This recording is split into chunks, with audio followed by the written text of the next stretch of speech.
Good day mga pa-Jaffers, this is International Master Jem Garcia and welcome back to our YouTube channel. So ngayon po, maiba naman tayo. Ang titingnan nating laro ay mula sa isang batang prodigy. Ito po ay si International Master Alice Lee. Ayan, so ito po, 13 years old na batang babae, dumudurog na siya ng mga Super Grandmasters. Actually, may nakita ko laro, tinalo niya 2700 Super GM and even si Hikaru Nakamura natablahan niya.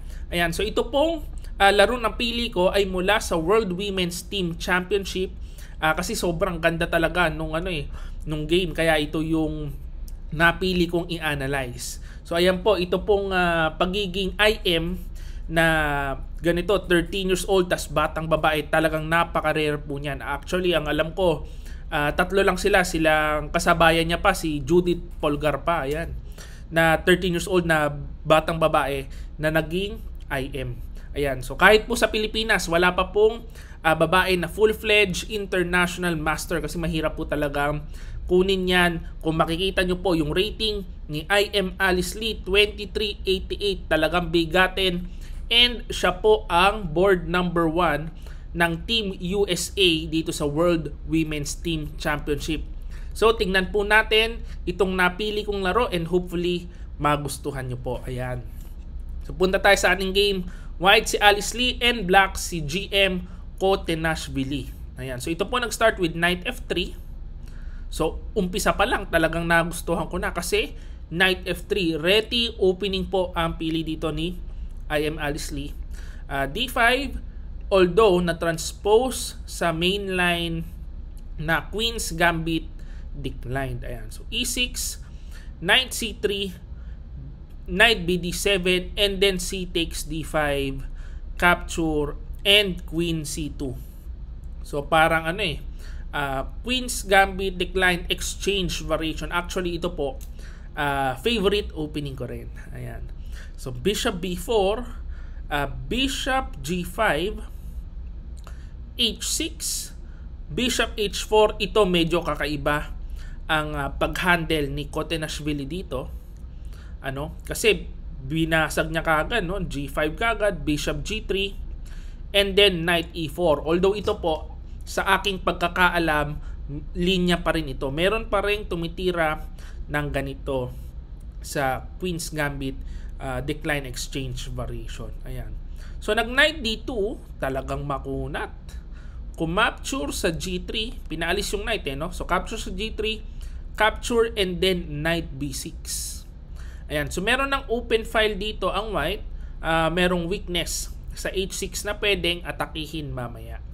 So, A3, Bishop E7, and ayan na, makikita natin, very creative itong si IM Alice Lee. Nag-castling queenside. Siyempre, sa queenside na po ang castling kasi meron ng open file dito yung rook. So, pagka nag-castling ka sa kingside, mawawala ng saysay yung magandang open file ng rook sa H file. So, Bishop E6 and then E4. Ayan. So, hindi lang puro pagkukunat ang inaatupag nitong IM. Meron ding aggressiveness. So, umaatake na siya dito. E4, binubuksan niya na yung center kasi yung king ng black nasa center na. So, pagka kumain kasi, ang mangyayari dyan, parang helping po yan. Yung knight, makakatalon, papuntang gitna, tapos may mga talunan na dyan na actually, pwede pang masacrifice to dito pagka maganda yung panahon, no? Kasi may pin pa doon.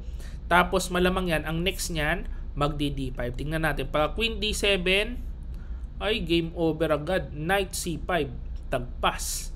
Hindi pwedeng capturein kasi babaksak ba yung knight? Talagang ma-open kasi bubukas yung kaluluwa nitong king ng black. So hindi po talaga pwedeng capturein.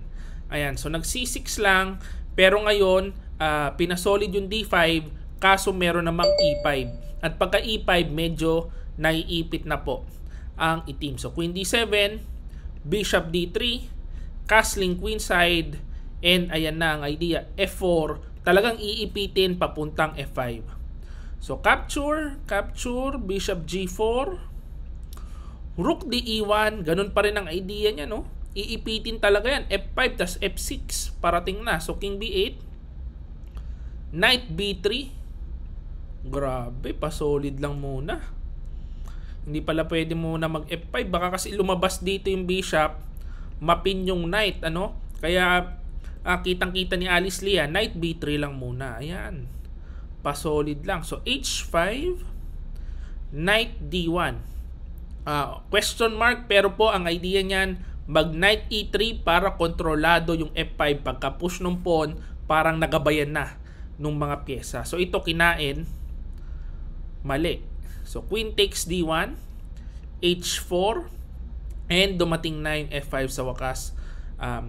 Rook DG8, queen F3, unting-unting iniipit, knight A4, and then F6. Actually, kung ibabalik natin, dapat daw dito knight C4 na pagitna.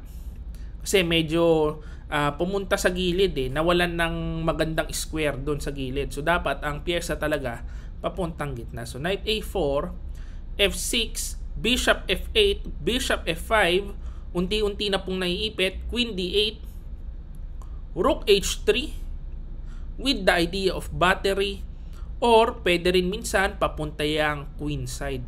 So very flexible yung tirang yan. A6, king B1, talagang pinasarap muna yung king, safety first. Tapos mamaya anytime pwede pong ipitin. May mga parating na kasi yung mga E6 tas F7 na idea na yan kailangan lang ihahanda na maganda. So dito nag C5 na, hindi na nakatiis, no? Naubos yung oras, gumamit na maraming oras, nag C5. Kaso yan po yung fatal mistake. Kailangan tiis-tiis ka lang muna sa pagkakaipit, although mahirap na po talaga yung posisyon kasi ang ipit na yan anytime na yan, bibirahin na yan ng E6 mamaya-maya. Pwedeng mag-battery, pila muna, kakainin muna to. Kaya hindi na po nakatiis, nag C5 na. Kaso, tinamaan ng mga weakness. So, pagkakain, capture, meron namang rook C1. Sa pull, ang bishop with the idea of rook C8 to hug ang king at queen. So, hindi po pwedeng i-atras. Pag in-atras, matutuhog. Kaya queen B6, bumaksak ang pawn sa D5. So, kinain, bishop E3, rook C3, rook D8, gumagawa ng counterplay. Kaso, hindi po pinansin. Kinain lang ang F7. So, kahit chumik ka kasi dyan, wala pong gagawin. Depensado ng queen ang diagonal. Ayan, tapos may rook B3 pa kung gusto ng safety talaga, no? So, nag-bishop D4, rook B3, queen C6, and then rook B4. May binabalak na pong masama dito si I.M. Alice Lee. Also with the idea of bishop E4, tatamaan yung B7. Ayan. So makikita natin ang ganda po nung pag-outplay nitong batang IM sa isang veteranong grandmaster. Ayan. So dito nag-rook HF8 at tumira ng brilliancy si IM Alice Lee. Pwede nyo pong i-pause yung video, try nyo pong hanapin yung brilliant move na ginawa dito ng batang IM.